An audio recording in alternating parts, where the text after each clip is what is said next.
The rain had been falling for hours in Portland, Oregon, a steady gray curtain that blurred the edges of the city. Nathan Wells, 38, sat at his kitchen table, the dim light of a single bulb casting long shadows across the room. His apartment smelled of damp wood and faintly of the instant coffee he'd brewed an hour ago, now cold in a chipped mug. Papers from his job as a data analyst were scattered across the table. Spreadsheets, charts, endless numbers. His fingers tapped rhythmically on the keyboard, but his mind was elsewhere, tangled in the quiet resentment he felt toward his routine. Another day, another report, another evening alone. The weight of it pressed into his chest, a familiar ache he could never quite name. He shifted in his chair, scratching absently at his forearm. The skin there felt oddly tender, a faint itch that had started that morning. Probably just dry skin, he thought, or maybe an irritation from the cheap detergent he'd switched to last week. He glanced at his arm, expecting nothing more than a patch of redness, but frowned when he saw a small, hard bump beneath the skin, no bigger than a pea. It wasn't red or inflamed, just there, like a misplaced bead under his flesh. He pressed it with his thumb, wincing at the faint sting, and felt something shift slightly, as if it were denser than the tissue around it. "Weird," he muttered, shaking his head. "Probably nothing." Outside, the rain pattered against the window, the glass streaked with condensation. The apartment felt too small tonight, the walls leaning in just a fraction too close. Nathan stood, stretching, and crossed to the sink to rinse his mug. The faucet dripped, a steady plink-plink that echoed the rain. He caught his reflection in the darkened window, pale, slightly hollow-eyed, his dark hair mussed from running his hands through it. He looked tired, older than he should. His co-worker Sarah had said as much at lunch today, her tone half-joking, "You okay, Nate? You look like you haven't slept since the Clinton administration." He'd laughed it off, but the comment stung. He wasn't that old, was he? The itch on his arm flared again, sharper this time, and he scratched harder, nails digging into the skin. The bump felt bigger, or maybe he was imagining it. He rolled up his sleeve, squinting under the kitchen light. The skin around the bump was slightly discolored, a faint grayish hue, like the shadow of a bruise. He pressed it again, and a dull pulse answered, not painful but wrong, like the throb of a tooth about to go bad. His stomach twisted, a flicker of unease cutting through his fatigue. "Okay, enough of that," he said aloud, forcing a chuckle. He grabbed a bottle of lotion from the bathroom, slathered some on, and decided to call it a night. In bed, the rain's rhythm lulled him toward sleep, but the itch kept him tethered to wakefulness. He tossed, pulling the blanket tighter, trying to ignore the sensation. It wasn't just itching now, it was a crawling feeling, like tiny threads spreading under his skin. He pressed his arm against the mattress, hoping the pressure would quiet it, but the bump pulsed again, slow and deliberate, as if it had its own heartbeat. Nathan's eyes snapped open, staring into the dark. The room was silent except for the rain and the faint hum of the refrigerator downstairs. Then, from somewhere close, too close, he heard a soft, wet sound, like the crack of a knuckle underwater. It came from his arm. He sat up, heart pounding, and fumbled for the bedside lamp. The light spilled across his arm, revealing the bump, now slightly larger, the skin around it taut and faintly shiny, like wax. He stared, breath shallow, as the bump pulsed once, twice, then stilled. "What the hell?" he whispered, his voice swallowed by the rain. He pressed his fingers to the spot, expecting pain, but there was only that strange, heavy warmth, and beneath it, the faintest sensation of something shifting, like a pebble rolling in a stream. Nathan woke to the blare of his alarm, the memory of the night before fuzzy, like a half-remembered dream. The rain had stopped, leaving the apartment quiet, almost too quiet. He rubbed his eyes, feeling the weight of another sleepless night, and glanced at his arm. The bump was still there, unchanged, but the skin around it looked normal enough in the morning light. He exhaled, relieved. Probably just a cyst or something. He'd Google it later, maybe call a doctor if it didn't go away. For now, he had a meeting at 9 a.m., and he couldn't afford to be late. The office was a gray maze of cubicles, the air thick with the smell of burnt coffee and toner. Nathan sat through the morning meeting, nodding at the right moments, but his mind kept drifting to his arm. The itch was constant now, a low hum of irritation that made him want to claw at his skin. He kept his sleeve rolled down, hiding the bump, but he could feel it pressing against the fabric, a small, insistent weight.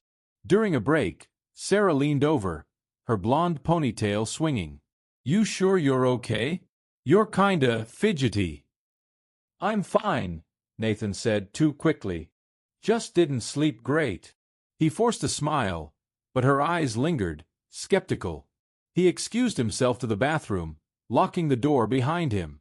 Under the fluorescent lights, he rolled up his sleeve. The bump was definitely bigger, about the size of a grape now, and the skin around it had a faint, sickly sheen, like oil on water.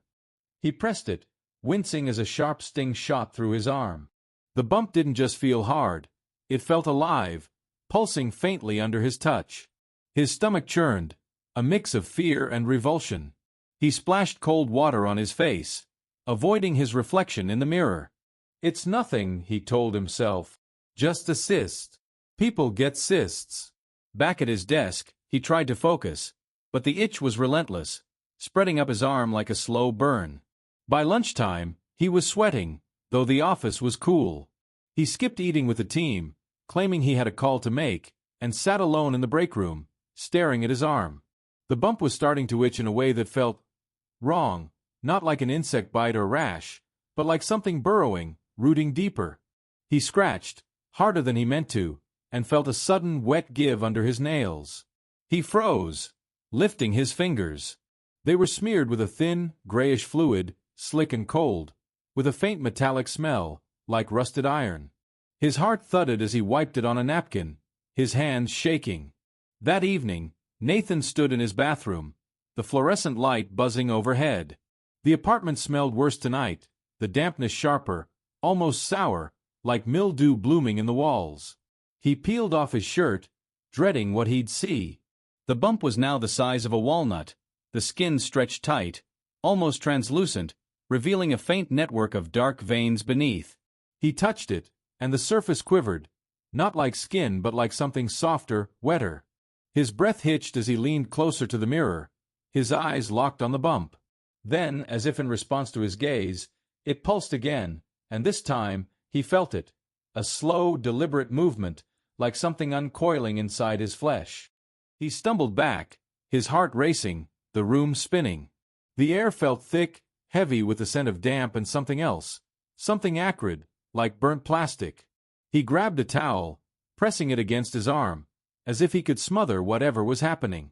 But the towel came away damp, stained with that same gray fluid, now thicker, almost gelatinous. Nathan's knees buckled, and he sank to the floor, clutching his arm. The rain had started again outside, a low hiss against the windows, but it couldn't drown out the sound in his ears, a faint rhythmic thump-thump, coming not from his chest but from the thing in his arm. And then, in the quiet, he heard it, a soft, wet crack, like the splitting of overripe fruit, followed by a low, guttural hum, almost like a voice, rising from the bump itself. The Portland morning was heavy with fog, the air thick and damp, clinging to Nathan Wells' skin as he trudged to the bus stop. His apartment, still sour with the scent of mildew, felt like a place he'd already half abandoned. The bump on his forearm had kept him awake most of the night, its pulse a relentless metronome under his skin. He'd wrapped it in a bandage before leaving, the adhesive pulling uncomfortably at the taut, grayish flesh.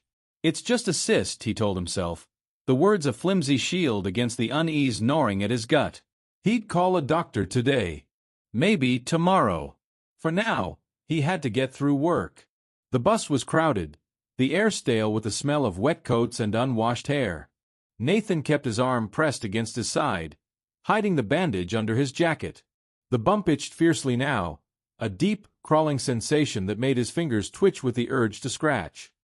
He caught a woman staring at him from across the aisle, her nose wrinkled as if she'd caught a whiff of something unpleasant. Nathan shifted, pulling his collar higher.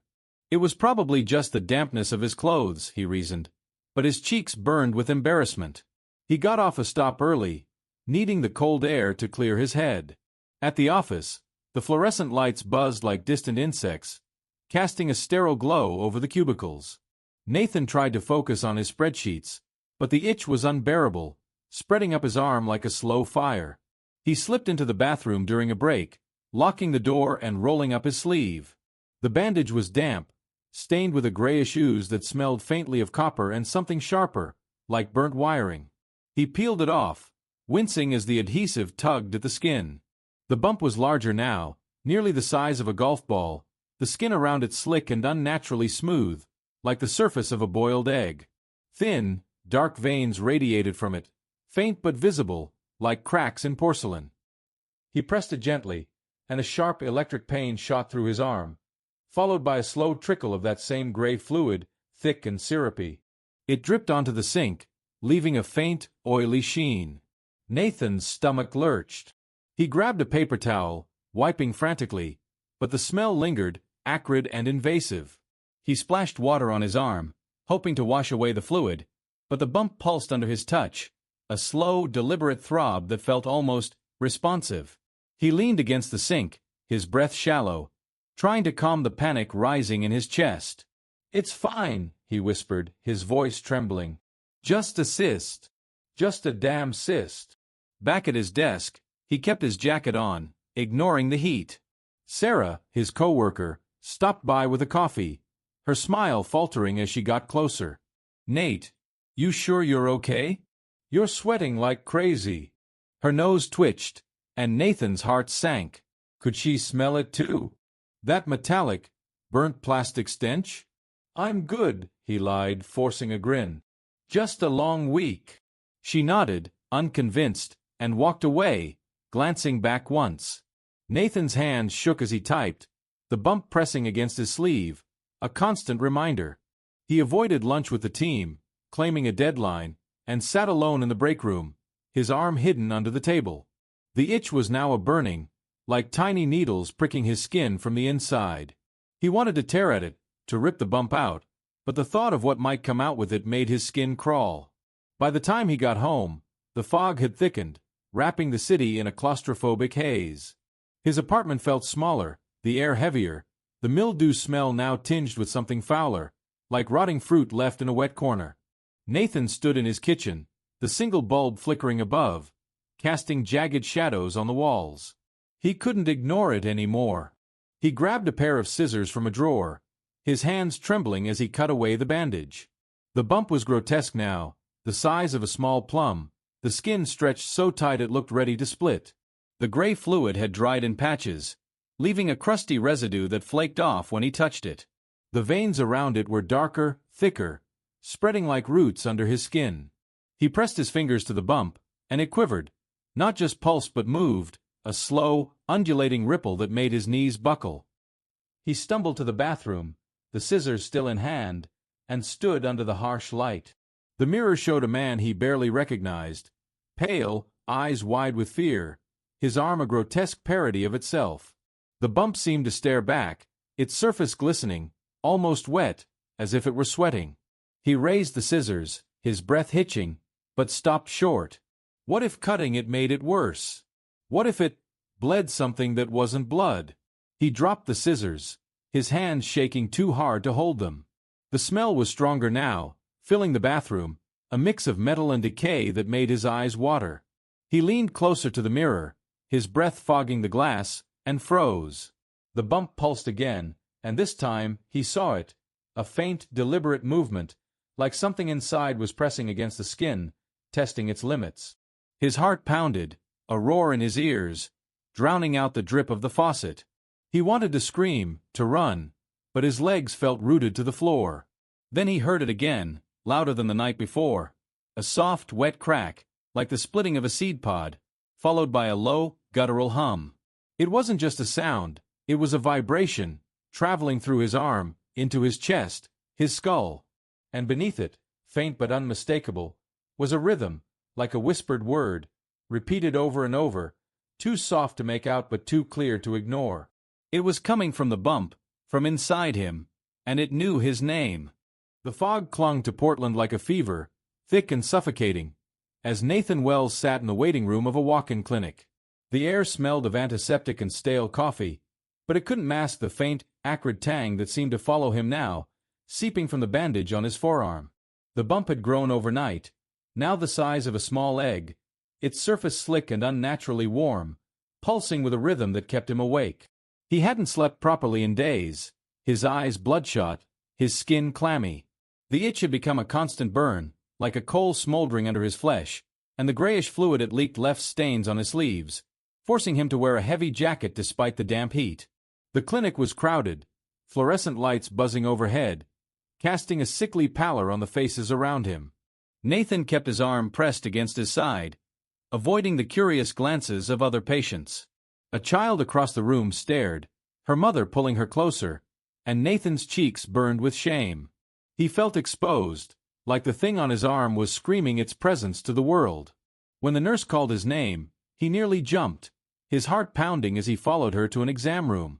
The doctor, a tired-looking man with thinning hair, barely glanced at Nathan's chart before asking him to roll up his sleeve. Nathan hesitated, his fingers trembling as he peeled back the bandage. The bump was grotesque now, the skin stretched to a thin, glossy sheen, crisscrossed with dark, thread-like veins that seemed to writhe faintly when the light hit them. A thin trickle of gray fluid oozed from a crack in the skin, carrying that same metallic, burnt plastic smell, now laced with something sweeter, like overripe fruit left to rot. The doctor frowned, prodding the bump with a gloved finger. Nathan flinched, a sharp pain lancing through his arm, followed by a strange, squirming sensation, like something twisting inside. "Looks like a cyst," the doctor said, his tone clipped. "Maybe infected. We'll do a biopsy, but it's probably nothing serious. Stress can do weird things to the body." He scribbled a prescription for antibiotics and sent Nathan on his way, promising results in a week. Nathan nodded, numb, but the doctor's words felt hollow.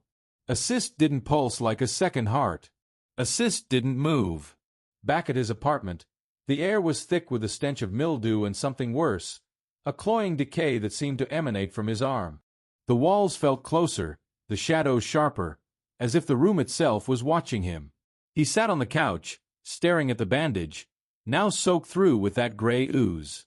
He tried the antibiotic cream the doctor had prescribed, smearing it over the bump, but it only made the burning worse, the skin blistering where the cream touched. He tore off the bandage, gagging as a fresh wave of that sickly sweet smell hit him. The bump was splitting now, a thin, jagged crack running across its surface, leaking a viscous fluid that shimmered like oil in the dim light. Beneath the crack, something glistened, something soft and wet, like the inside of a fruit, but wrong too alive. Nathan's breath came in shallow gasps. He stumbled to the bathroom, the fluorescent light buzzing like a swarm of flies. In the mirror, his reflection was a stranger, pale, gaunt, his eyes sunken with fear. The bump pulsed, and he swore he saw it shift, the crack widening slightly, revealing a glimpse of something dark and fibrous inside, like a nest of tiny, writhing threads. He clutched the sink, his knees weak, as a wave of nausea hit him. This wasn't a cyst. This wasn't anything he could explain. That night, sleep brought no relief. His dreams were feverish, fragmented, a dark room filled with the sound of dripping water, a shadow that moved too slowly, too deliberately, whispering his name in a voice that wasn't human. He woke with a start, his arm throbbing, the pain now a deep, gnawing ache that spread into his shoulder. He didn't dare look at it, but he could feel it, the bump growing heavier, as if it were sinking roots into his flesh. He lay in the dark, the rain outside a steady hiss, and listened to the sounds of his apartment, the creak of the floorboards, the drip of the faucet, and something else, a faint, rhythmic thump-thump that matched the pulse in his arm. He dragged himself to work the next day, his jacket zipped tight, his hood up to hide his face. The office felt alien, the cubicles too small, the air too thick. Sarah tried to talk to him, her voice bright but cautious. "Nate, you look like hell. Maybe take a sick day." He mumbled an excuse, avoiding her eyes, and spent the day hunched over his desk, his arm hidden under the table. The pain was constant now, a dull fire that flared with every movement, and the smell was inescapable, seeping through his clothes, making his co-workers wrinkle their noses as they passed. He caught fragments of their whispers. "What's that smell? Is he okay?" And his shame burned hotter than the pain. By evening, he couldn't take it anymore. He locked himself in his apartment, the windows fogged with condensation, the air heavy with that rotting metallic stench. He stood in the bathroom, scissors in hand, his heart pounding so hard he thought it might burst. He had to see what was inside. He had to know. He cut away the bandage, the fabric sticking to the skin, and gagged as a fresh wave of fluid spilled out, thick and gray, pooling on the floor. The crack in the bump had widened, revealing a mass of dark, fibrous strands, pulsing faintly, like tiny worms caught in a web. He touched it, and the strands quivered, retreating slightly, as if they could feel him. Nathan dropped the scissors, his hand shaking, his vision blurring with tears. This wasn't his body anymore. It was something else, something wrong. He sank to the floor, clutching his arm, the pain now a scream in his nerves.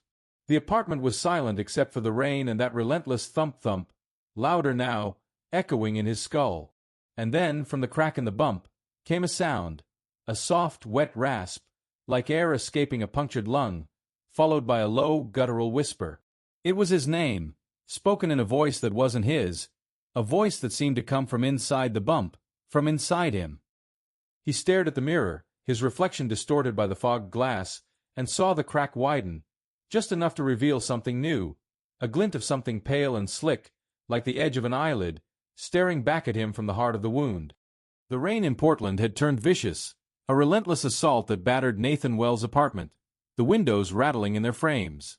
The air inside was thick, heavy with the stench of decay and that sharp metallic tang that clung to everything now, his clothes, his skin, his breath. Nathan hadn't left the apartment in 3 days, calling in sick with a vague excuse about the flu. The truth was too shameful, too horrifying. The thing on his arm was no longer a bump. It was a wound, a pulsing, living mass that had claimed his forearm like a parasite staking its territory. He sat on the bathroom floor, the tiles cold against his legs, staring at the mirror propped against the wall. He couldn't stand to see his reflection anymore, but he couldn't look away either.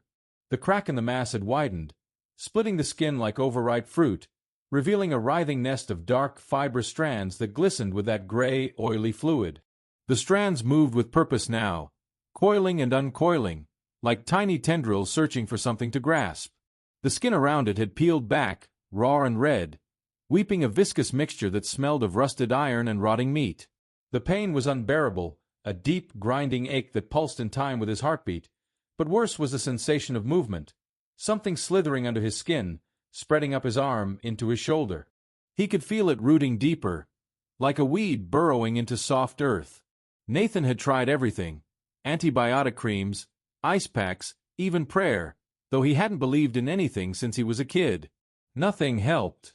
The creams burned, the ice melted into that same gray ooze, and his prayers were answered only by the low, guttural hum that now came from the mass, a sound that vibrated in his bones. He'd stopped answering his phone, ignoring texts from Sarah and his sister, who'd left voicemails asking if he was okay. He couldn't face them, couldn't let them see what he was becoming. The shame was a weight in his chest, heavier than the pain, a gnawing fear that they'd recoil from him, that they'd see the monster he felt himself turning into.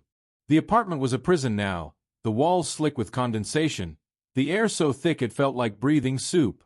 The mildew smell had been overtaken by the stench from his arm, a cloying, sickly sweetness that made his stomach churn. The shadows seemed to move when he wasn't looking, flickering at the edges of his vision, and the rain outside sounded wrong, too rhythmic, like a chant he couldn't quite decipher. He hadn't eaten in days, his appetite gone, replaced by a metallic taste that coated his tongue, like he'd been sucking on old pennies. Desperate, he'd tried to cut it out the night before. He'd stood in the bathroom, a kitchen knife trembling in his hand, the blade hovering over the mass. The first cut had been shallow, the skin splitting with a wet pop, releasing a flood of that gray fluid, thicker now, almost gelatinous. But the pain had been blinding, and the strands inside had reacted, writhing faster, as if angry.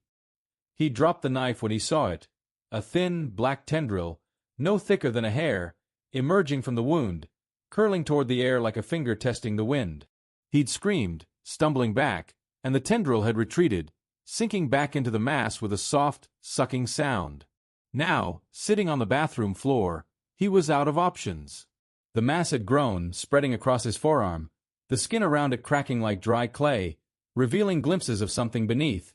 Something soft and pale, like raw flesh, but wrong, too smooth, too alive.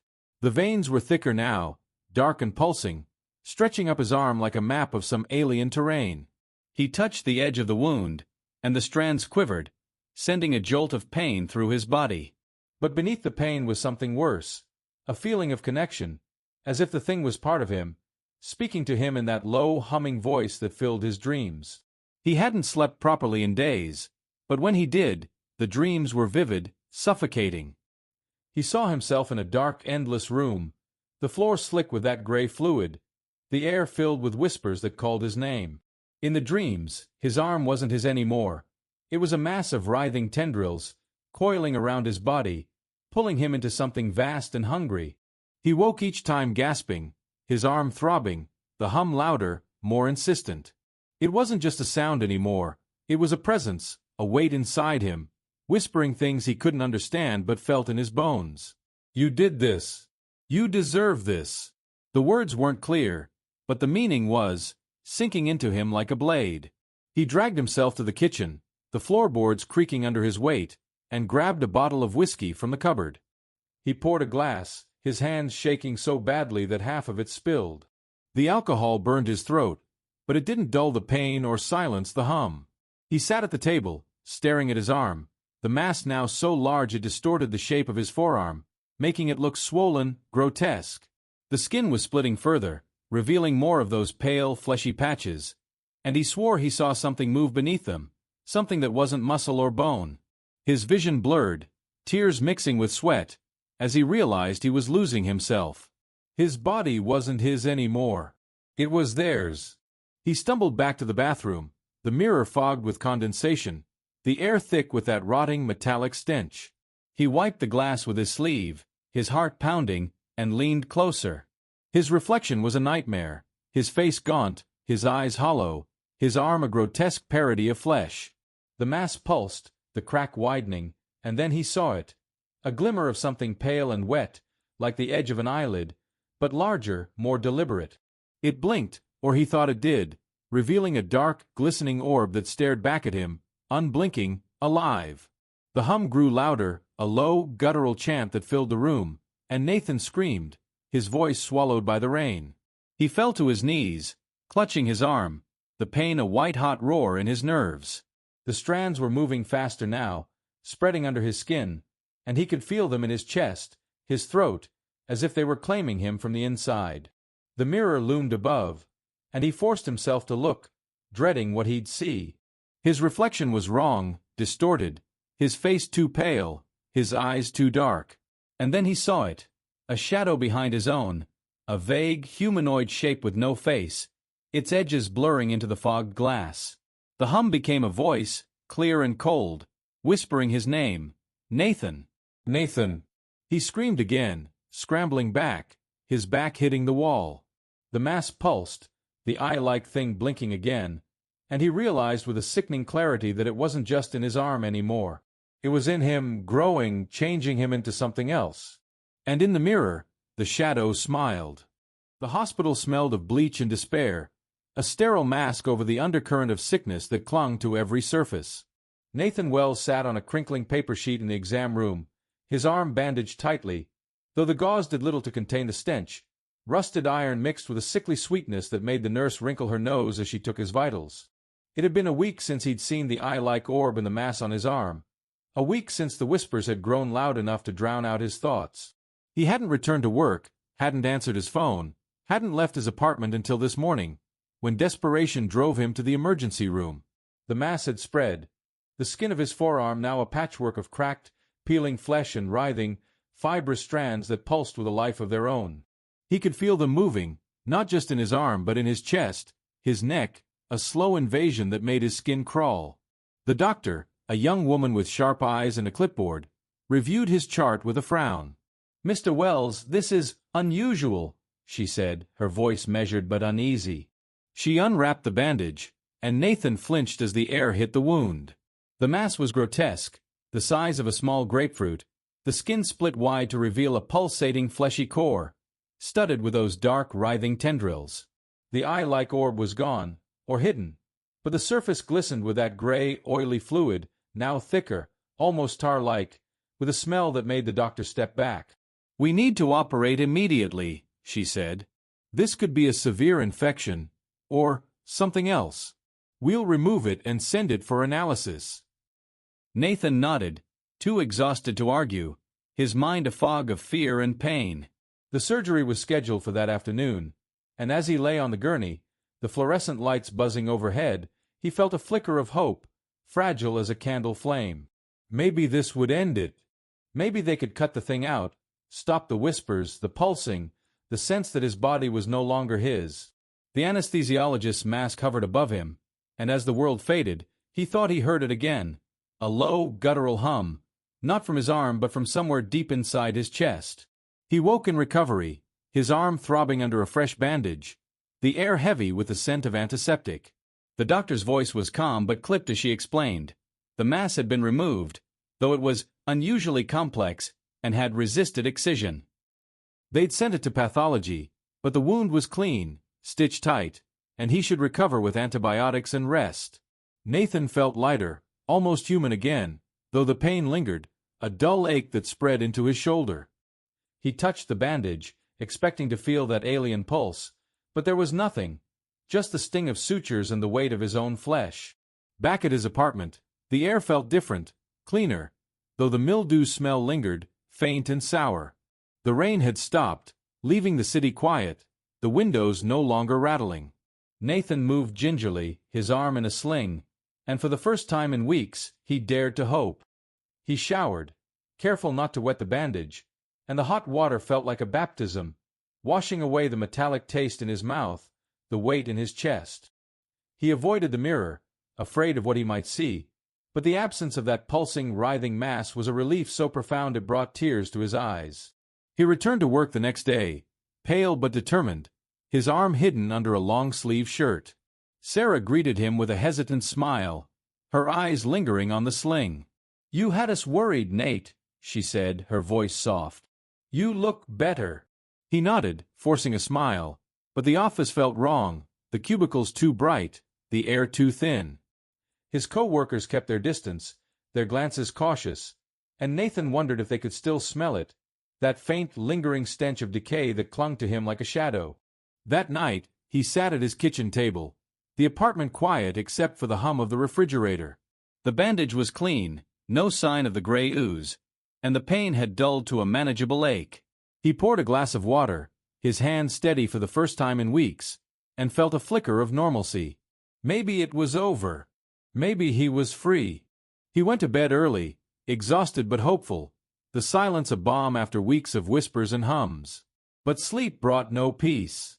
The dreams returned, darker now, a vast, dripping cavern where the air was thick with the smell of rot, where shadows moved with purpose, their forms humanoid but wrong, their eyes glinting like the orb in his arm. He woke with a start, his heart pounding, his arm throbbing.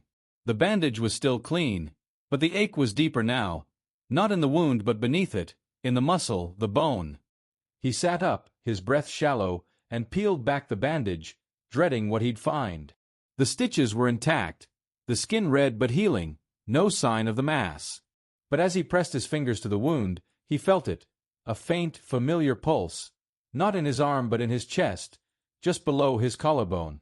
His heart froze as he stumbled to the bathroom, the fluorescent light flickering like a dying star. He stood before the mirror, his shirt pulled up, and saw it, a small, hard bump on his chest, no bigger than a pea, the skin around it faintly gray, like the shadow of a bruise. He touched it, and it quivered, a slow, deliberate movement that sent a chill through his bones. The air grew heavy, the mildew smell sharpening into that familiar metallic tang. Outside, the rain started again, a soft, rhythmic patter that sounded too much like a chant. And then he heard it, a low, guttural hum, rising from his chest, not his arm, whispering his name in a voice that wasn't his. Nathan's knees buckled, and he gripped the sink, staring at his reflection. The bump pulsed again, and in the mirror he saw it, a faint, glistening crack forming in the skin, revealing a glimpse of something dark and fibrous, alive and waiting. The Portland sky was clear for the first time in weeks, a pale, washed-out blue that felt like a cruel mockery of hope. Nathan Wells sat at his kitchen table, the apartment silent except for the faint hum of the refrigerator.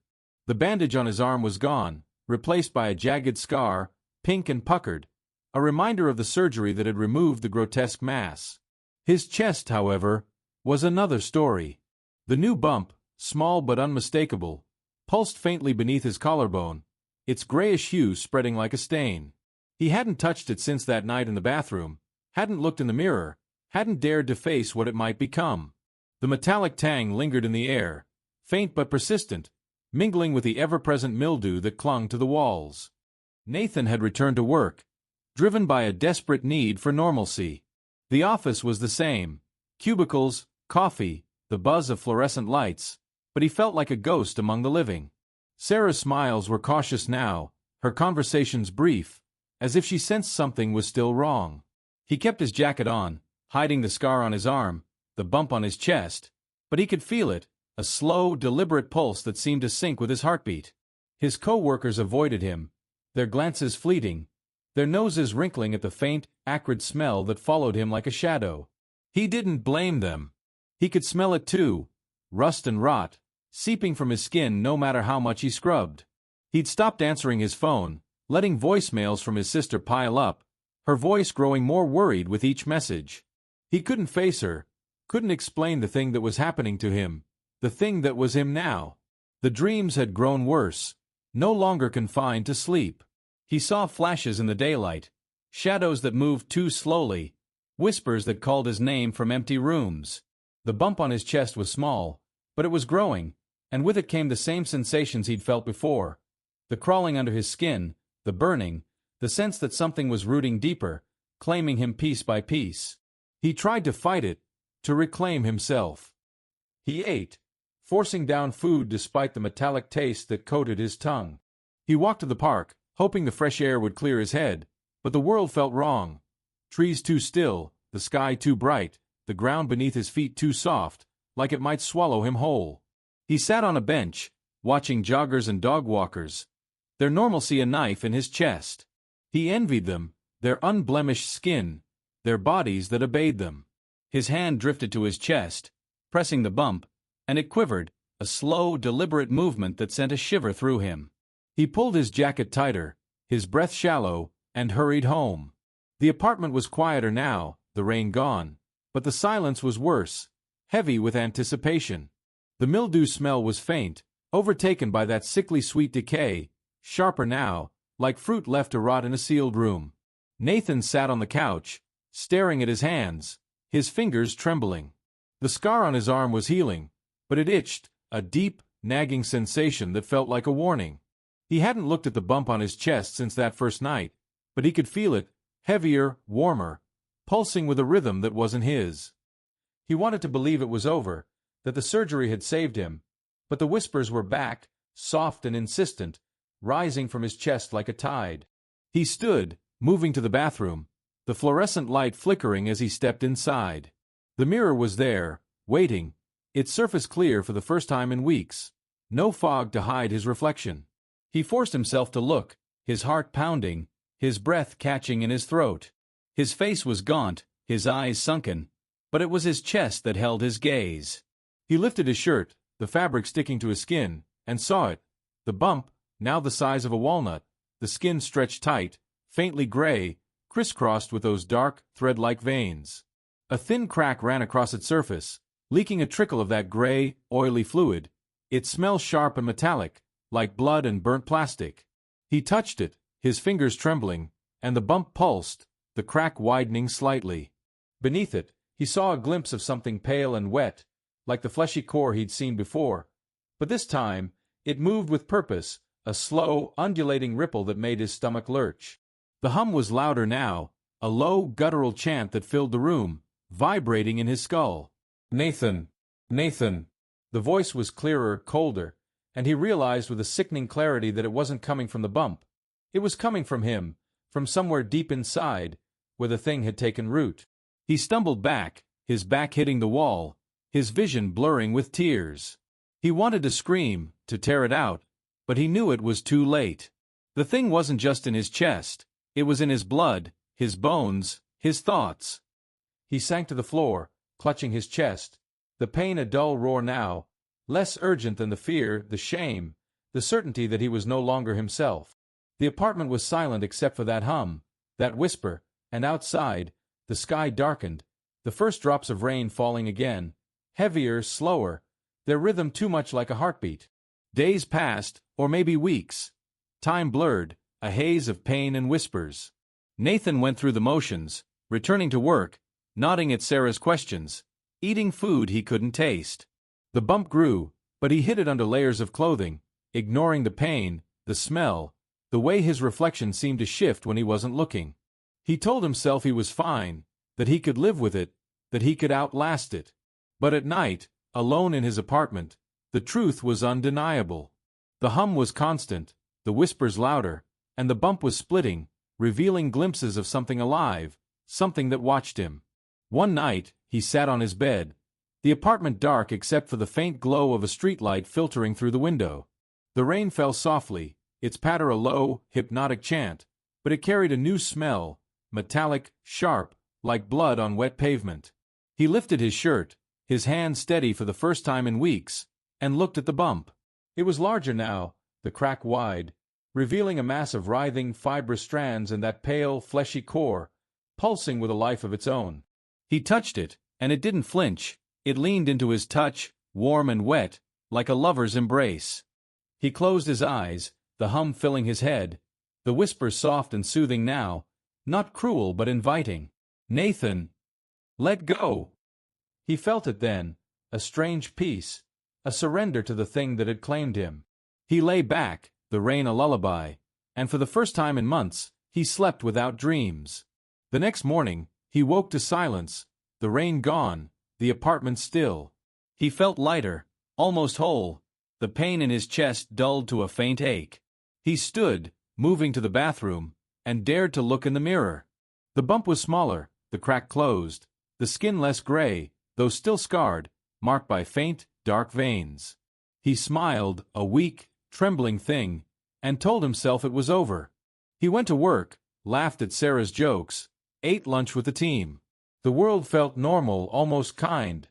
But as he walked home, the sky darkening, the air heavy with the promise of rain, he felt it, a faint, familiar itch, not in his chest but deeper, in his stomach, his spine. He paused, his breath catching, and pressed a hand to his abdomen. There, beneath the skin, was a small, hard bump, no bigger than a pea, pulsing faintly, like a seed waiting to bloom. The rain began to fall, slow and deliberate, its drops darker than they should be, staining the pavement like ink. And in the quiet, as he stood alone, Nathan heard it, a soft, wet crack, like the splitting of a seed pod, followed by a low, guttural hum, whispering his name from somewhere deep inside.